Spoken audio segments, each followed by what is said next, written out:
औरत अपनी बच्चों के बगैर नहीं रह सकती। और मेरे बच्चे मेरी जान है, मेरी बेटियां मेरे बगैर एक पल ना सोती हैं ना खाती हैं, उनको मैं अपने हाथों से खिलाती हूँ। लोग कुछ भी कहें, लोग कुछ भी कहें, लोग कहते हैं वीडियो बनाती है, बच्चों को टाइम नहीं देती। वीडियो बनाने में 5 मिनट नहीं लगते। मेरे बच्चे सबसे पहले मेरे लिए हैं। तो बहुत तकलीफ होती है जब लोग कहते हैं कि तेरे से तेरे बच्चे छीनेंगे। बहुत अंदर में दर्द होता है और मैं भगवान जी की तरफ देखती हूँ, मैं मोदी योगी जी की तरफ देखती हूँ और मैं कहती हूँ एक दिन आएगा कि इन लोगों के मुंह पे ताले लगेंगे कि एक माँ से बच्चे छीनने की बात कितनी आराम से और कितनी आसानी से कर। और एक दिन ज़रूर आएगा, देख लेना कि मैं गलत नहीं हूँ, मैं अपने बच्चों के साथ हूँ।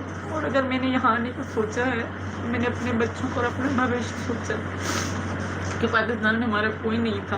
वो लोग तो 2 मिनट में कह देते हैं कि इससे बच्चे छीन लेंगे। उनको ये नहीं पता कि एक माँ के अंदर कितना तूफान उठता है इन बातों से। छीन तो नहीं सकते पर उनकी बातों से मेरे अंदर कितना दर्द उठता है, उनको ये अंदाज़ा नहीं है। उनको ये अंदाज़ा नहीं है कि एक माँ का दर्द सिर्फ भगवान तक पहुँचता है। महसूस हो कि जब माँ से बच्चे छीनने की बात भी होती है तो माँ का दिल कैसे बेचैन होता है। मैं अपने बच्चों के लिए जान दे सकती हूँ और अपने बच्चे पे बाल के इस तरह आँच भी आने नहीं दूंगी। ये इतना याद रख ले। मेरे मासूम बच्चे मेरी जान है और मुझे भारत सरकार पे पूरा विश्वास है कि वो ये सब कभी भी नहीं होने देंगे। और जो ये लोग घटिया सोच के लोग हैं ना, इनको देख दिन उनकी औकात पता पड़ेगी कि एक माँ से बच्चे छीनने की बात करना कितनी आसान होती है और उसका रिजल्ट क्या होता है। और ये मेरी दुर्गा माँ से दुआएं हैं कि इनको एक दिन ज़रूर पता पड़ेगा।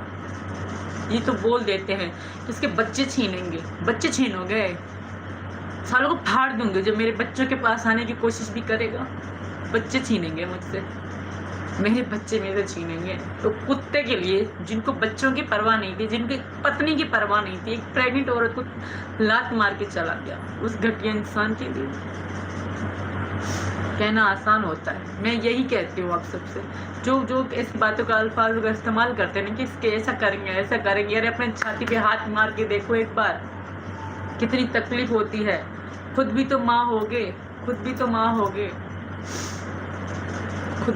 होगे और तुम्हारे बच्चे भी तो हैं। सोचो कभी तुम्हारे बच्चे तुमसे थोड़ी दूर चले जाए तो तुम्हें कैसा लगता होगा। मैं भी तो एक माँ हूँ, जो भी हूँ, डायन हूँ, गंदी हूँ, जैसी भी हूँ तो माँ तो हूँ ना, ऐसा तो मानते हो। अगर मुझे अपनी अय्याशी करनी होती, मुझे अपने शौक पूरे करने होते ना, तो मैं बच्चे अपने छाती से लगा के ना आती। बच्चे मेरी जिंदगी हैं, बच्चे मेरी जान है। बच्चों के बगैर मैं एक पल भी नहीं रह सकती और ना मैं अपने बच्चों को यूँ किसी को छूने भी दूंगी।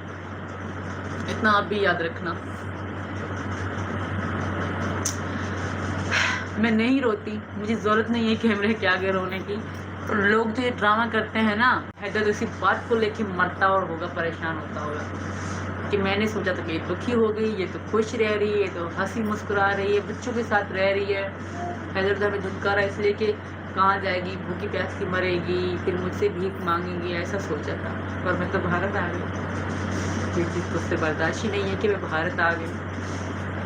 ये चीज़ उसको तकलीफ दे रही है और भारत आ ही तो मतलब हैदर खुद इतना नहीं करता होगा जितना लोग उससे करवा रहे होंगे।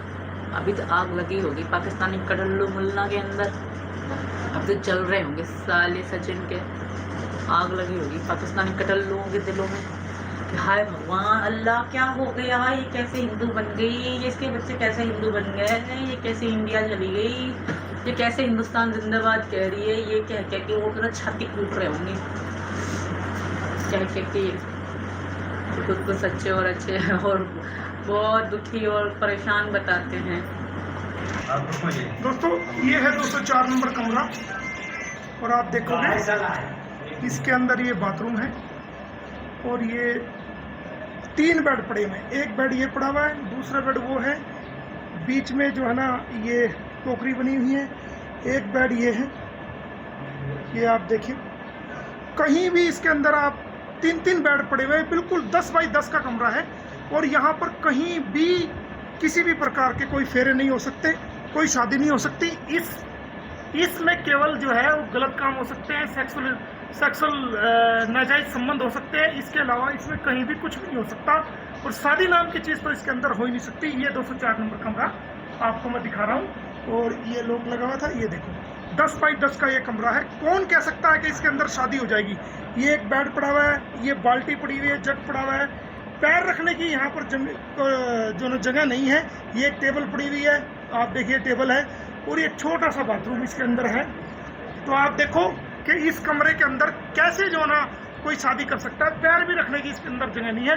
तो दुनिया को झूठ बकाया गया है, बेनकाब किया गया है, और ये सब चीज़ आपके सामने आ गई है। आप खुद डिसाइड करो कि क्या इस 10 बाई 10 कमरे के अंदर, जिसके अंदर 3 बेड पड़े हुए हैं, 2-2 3-3 बाल्टी पड़ी हुई है, टेबल पड़ी हुई है, और छोटा सा बाथरूम है, एक पंखा लगा हुआ, तो क्या इसके अंदर मैरिज हो सकती है। तो ये सब झूठ है, दिखावा है दुनिया को बदनाम करने की।